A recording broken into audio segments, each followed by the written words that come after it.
বিদেশি যে পিস্তল যেগুলো পেয়েছি সেগুলো পার্শ্ববর্তী দেশ থেকে বর্ডার ক্রসের মাধ্যমে তারা নদীপথের মধ্যে নিয়ে আসে। প্রাথমিক জিজ্ঞাসাবাদে আমরা এই তথ্যগুলো পেয়েছি।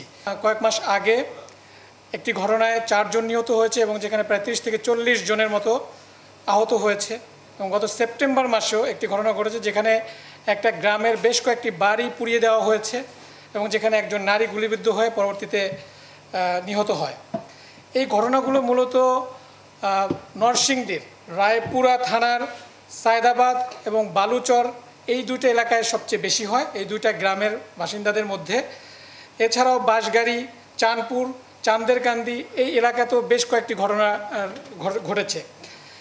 এই ঘটনায় তারা যে লোকালি মেইড ট্যাটা বলে থাকে, বর্ষার মতো এইগুলো ব্যবহার করে থাকে, দা ইউজ করে থাকে। এছাড়াও লোকালি মেড কিছু অস্ত্র এবং বিদেশ থেকেও আনা, আমরা গতকাল যে অপারেশন অভিযান পরিচালনা করেছি সেখানে আমরা বিদেশি অস্ত্র সহকারে প্রায় 11টি অস্ত্র উদ্ধার করি এবং বিপুল পরিমাণ শর্টগানের গুলি পাই আমরা সেখান থেকে, এবং কিছু পিস্তলের গুলিও উদ্ধার করি। এই অস্ত্রগুলো মূলত পার্শ্ববর্তী দেশ থেকে তারা এনে থাকে। স্পেশালি যে বন্দুকগুলো আমরা যেগুলো পেয়েছি শর্টগানের মতো দেখতে সেগুলা, এবং বিদেশি যে পিস্তল যেগুলো পেয়েছি সেগুলো পার্শ্ববর্তী দেশ থেকে বর্ডার ক্রসের মাধ্যমে তারা নদীপথের মধ্যে নিয়ে আসে। প্রাথমিক জিজ্ঞাসাবাদে আমরা এই তথ্যগুলো পেয়েছি।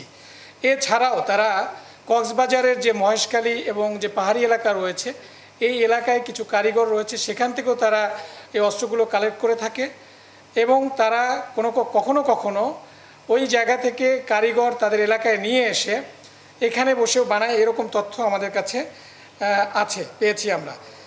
তো এই যে নরসিংদীর যে ঘটনাগুলো গত কয়েক মাস ধরে ঘটছিল সেটার প্রেক্ষিতেই আমরা আমাদের গোয়েন্দা তৎপরতা এবং আমাদের নজরদারিটা বৃদ্ধি করি এবং সেখানের আইনশৃঙ্খলা পরিস্থিতি স্বাভাবিক রাখার লক্ষ্যে এর আগেও কয়েকটি অভিযান পরিচালনা করা হয়েছে, যৌথ অভিযান পরিচালনা করা হয়েছে, যেখান থেকে লোকাল অনেক অস্ত্র উদ্ধার করা হয়েছে।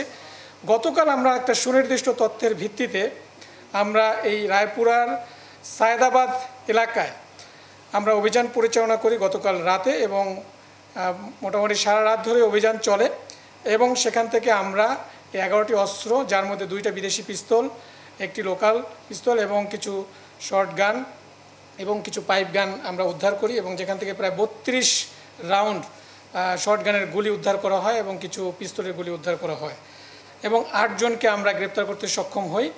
এবং তারা, আমরা যখন অভিযান পরিচালনা করি তখন তারা আমাদের উপরেও হামলা করার চেষ্টা করেছে, ককটেল এবং কিছু শর্টগানের গুলি পর্যন্ত তারা দূর থেকে করেছে।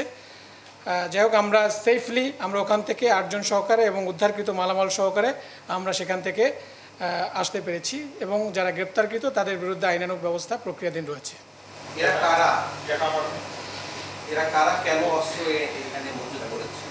এটা তো আমি শুরুতেই আপনাদেরকে বলেছি যে এই জায়গায় নরসিংদীতে বিভিন্ন সময় আপনারা দেখেছেন, আপনারা বিভিন্ন নিউজ এবং মিডিয়ার মাধ্যমে কভার করেছেন, যেখানে আধিপত্য বিস্তার, মূলত এখানে বালুমহল রয়েছে, এখানে চর দখল, বিভিন্ন ঘাট এবং বাজারের দখল কেন্দ্রিক, এটা এলাকা বেসড। যেমন আমি বলেছি যে সায়দাবাদ একটা এলাকা, এখানের একটা গ্রুপ রয়েছে, বালুর চরের একটা গ্রুপ রয়েছে, চাঁদপুরের একটা আলাদা গ্রুপ আছে। এই গ্রুপে তাদের যে বালুমহল দখল, জমি দখল, চর দখল, ঘাট দখল নিয়ন্ত্রণকে কেন্দ্র করেই তারা মূলত এই সংঘর্ষগুলো ঘটিয়ে থাকে।